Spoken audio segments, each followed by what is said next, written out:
Good morning, everyone. This is Andrew, making my first YouTube video, so please bear with me.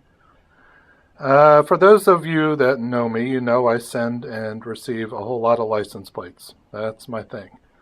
And in doing so, I've learned a lot. I've seen a lot of packages come in that are poorly packaged.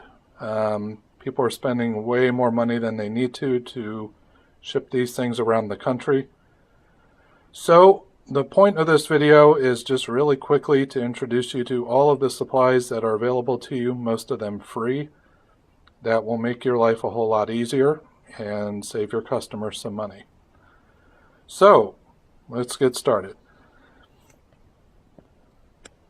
I've got a closet in my office, which luckily I have enough space to be able to take it over with shipping supplies. So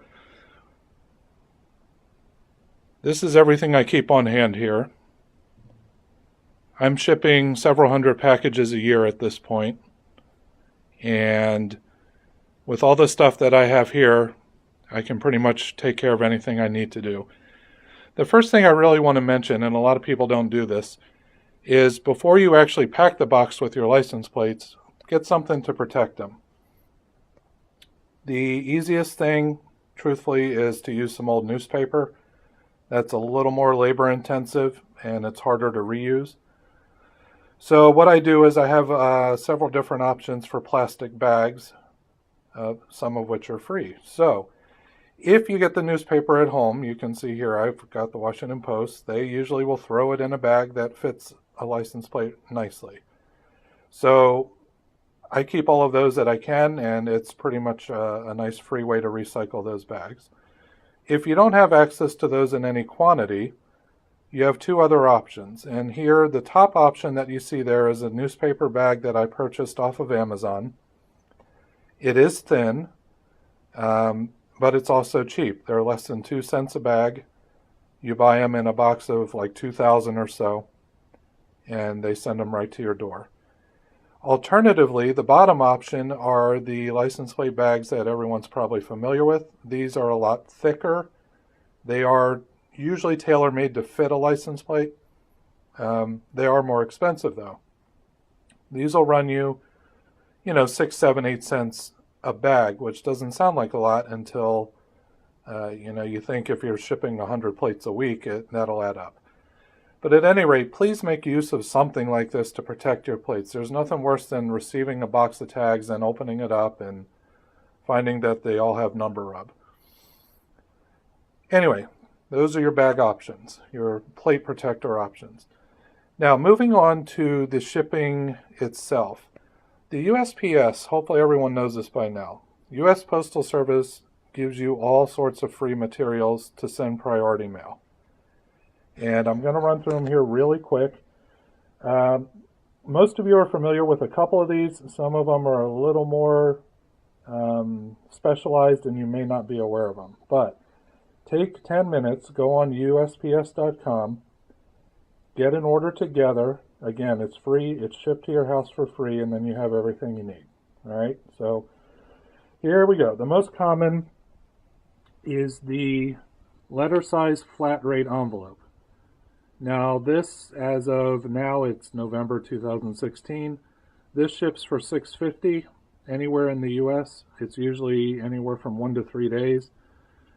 You can easily fit 2 to 3 license plates in there with a little bit of added protection.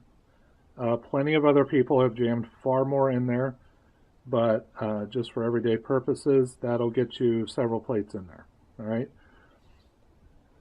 The next one is the flat rate envelope, which is the legal size option. You can see it's several inches taller. This will allow you to get easily 10 plates in there. Again, it's still $6.50 anywhere in the US. If you're shipping flat plates, if you pack them really well, really tight, you can get up to 20 in there. So a very economical option. The next one, and this is one that, quite frankly, most people don't seem to know about. This is the Regional Rate Box A. You can see it down there at the bottom. It's a top-loading, side-loading box, as you can see. If you are shipping fairly close to your home time zone, this thing is very economical, okay?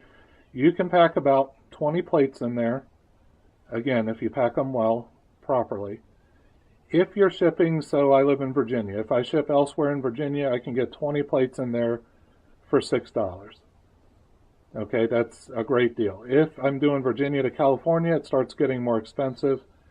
Wherever you happen to live, just go on USPS.com and you can look up the pricing for that and see if that box will work for you. This one in particular, I try to keep a good stock of because I use it all the time. All right, the next thing they give you is the regional rate box B. This comes in two sizes. Either size will work for the license plate guys like us. You see in the back we have the side loading one, and in the front is the top loading one. Now this box is a little trickier. It's a bigger box, it'll hold more, and as a result it can get expensive depending on how much you're packing into it and where you're sending it. So before you pack this one up and seal it, check your postage online and make sure it works for you. These here you can easily get, you know, 40 plates in there depending on how you pack them and if they're flat or embossed. So again, potentially a good option for you.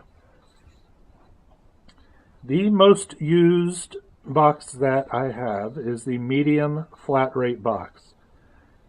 This one here, people have packed up to 100 plates in it. I routinely do in the 60 range, 60 to 70 range. These are excellent. I will do another video shortly showing you how to pack it properly because it is a little tricky, but once you get the hang of it, it's fantastic. This has a 70-pound weight limit in the US. It is limited to 20 pounds internationally, but you can still get a good 60 plates in there, and it'll cost whoever is buying from you about $1 a plate in postage, which when you think internationally, that is a fantastic deal. Best box out there, stock a bunch of them, keep them handy. The last box is the large flat rate box. This one here has the same limitations as the medium, so 70 pounds domestic, 20 international. If you load it properly, you can easily get 100 plates in here. You want to tape it really well, obviously. That's a lot of weight in there. Although the boxes are strong, you want to reinforce the seams. Again, we'll get to that in another video. But the large flat rate box is another good one to have a few on hand. Depending on your buyers and your shipping habits, you may need a lot more. The last option, and this, some people don't like this option for some reason, but first class mail is actually a very, very good way to do a single or sometimes two license plates. There are a lot of benefits to it. It's cheaper, but obviously all of the products I just showed you can't use because those are priority mail only. So what you want to do is you want to keep a stock on hand of cut up cardboard. Okay, here you've got it. I've got 3 boxes of it because I do a lot of shipping this way. You want to use rigid cardboard. Don't get the real flimsy stuff. And if you're packing a single plate, you really want to do the plate, maybe a couple smaller pieces of cardboard, and then the outer wrapping. That'll make it more rigid. If you have like a throwaway plate, you can put that in there to make it stiffer. But either way you look at it, keep a lot of this cardboard on hand, save your boxes, cut them up into plate size strips. It will come in handy. The other thing, this is certainly not necessary, but a lot of people send me stuff in padded mailers like this. Once you open them, just keep them. There's no reason why you can't reuse them over and over and over again. So I've actually got a whole pile of these. Again, this is good for first class mail. Put a little bit of reinforcement in there, and you'll be good to go. All right, so that's what I've got for now. Stay tuned. Like I say, the next video I'll show you how to properly pack and load a medium flat rate box, which, believe it or not, I've gotten a lot of questions about. So thank you very much. Thanks for watching.